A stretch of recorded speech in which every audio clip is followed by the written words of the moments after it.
إذا برق ضرب مركبة فضائية أو سفينة فضائية شنو ممكن يصير؟ هاي الحادثة حقيقية. في عام 1969 قررت وكالة ناسا تطلق البعثة السادسة من نموذج رحلات أبولو لاستكشاف القمر، وكان على متن هاي الرحلة 2 رواد فضاء مدربين إلى أبعد الحدود، يعني فوق ما تتصور. وأثناء الانطلاقة صادف الطقس غافل الوكالة مال ناسا، يعني ما قدروا يتوقعون إنه راح يصير هاي الكارثة. فأثناء الانطلاقة تعرضت مركبتهم إلى صعقة من البرق أو من الرعد، إذا تحبون يسمونه رعد.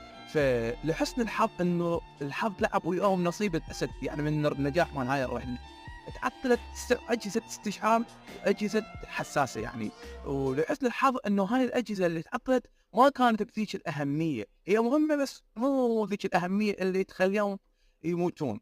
فالرواد مال الفضاء كانوا مدربين وقدروا يتلافون المشكلة، والرحلة تكللت